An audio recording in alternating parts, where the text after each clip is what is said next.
trapped by the beast.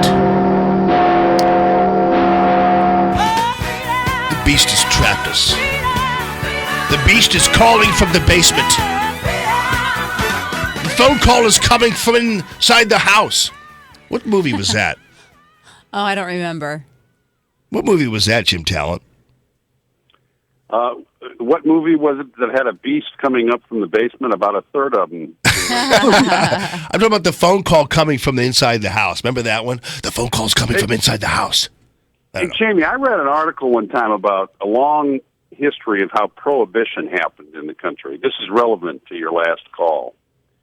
And now I don't know if this is true because I only read this in this one place. I want to get a book about prohibition sometime and read it. But what they said was that the reason the income tax passed was that the people who wanted to pass prohibition, the argument used against that was that the federal government funded itself through excise taxes, right, including substantially excise taxes on liquor. So the argument was, well, if we get rid of liquor, the government won't be able to fund itself. So right. Prohibition people supported an income tax amendment in order to get rid of that objection, and that was the necessary votes to pass the income tax amendment. Well, and in fact, yes. Sounds like you already know about it. I do, and that's exactly what happened. And actually, ultimately what happened was when it became actually an amendment to the Constitution, it was actually by accident because Taft and his gang all said, I know what we'll do. We'll just put it to a vote then of the people. We'll have the states, and if the states all ratified it. Yeah. Sometimes, and that is how things happen in government sometimes. Big fat Taft. It's a lot more serendipitous than people think. In other words, there's short-term decision-making that has very long-term consequences. So it's a problem. I understand you and I and Jimmy Carafano are going to get together again. Yes, we are, and Genevieve Wood. And Genevieve, as I like to call her when I was at Heritage. So maybe I shouldn't have broken that. No. Upsetting your advertising. No, we've got a big plan underway for spring, and yes, it's going to be fantastic. One quick thing about William Howard Taft. Do you know he was buried in a piano case? He was so fat. Did you know that? Yeah, and they had to build a special bathtub for him in the White House because he was so overweight. Yeah. William Howard Taft. He did better on the Supreme Court. He went on the Supreme Court after he left the presidency. He did better there than he did in the presidency. But. All right, so the people want to know, what is the deal, with this health care plan?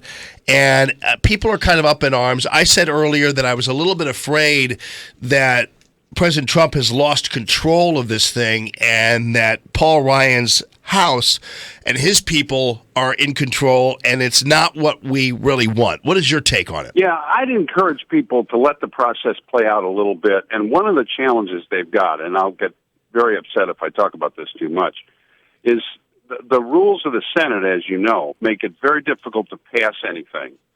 And so they're breaking this up into pieces, and they're trying to pass it in a way that allows as much as possible to be put on the one bill that can't be filibustered in the Senate, which is called the reconciliation bill. It's supposed to be a budget bill. It's not really a policy bill.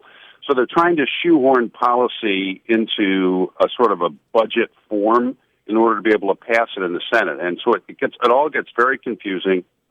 I'm personally waiting to see what happens when they work on it. But no, it's on the surface of it, it looks pretty ugly, and they've got a lot of work to do. I'd like to see them really focus on setting up alternative systems of health care for people. I'm a huge fan of association health plans. The key to this, I think, is making it easy for people to get into bigger, broader national pools. And then you don't have to worry about if somebody has a pre-existing medical condition.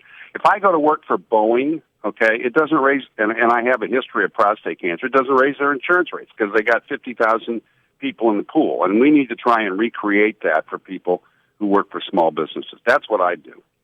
Yeah, and that it seems very simple, but now though it seems like things are moving so fast, though, right?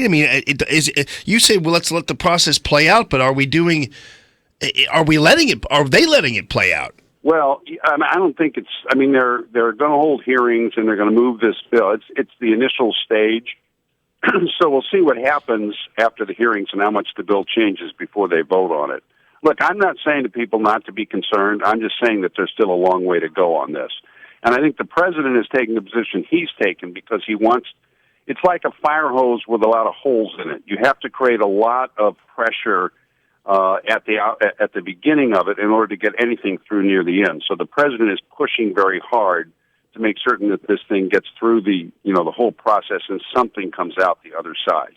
I just think it's a little early to sort of finally judge this effort. But look, what I've been reading about it is not good. They need to get a small team of people together, and they need to plan this, I think, better than they have. Yeah. Your analogy of something coming out the other side is probably more accurate than we would want to believe about this bill. That's why the president's hammering on it, because he's saying to these guys, look, you can't just sort of let this die. Yeah. Right? All right. You got to keep carrying the ball. To switch the metaphor. At Jim Talent, AEI.org. Thank you, brother, as always.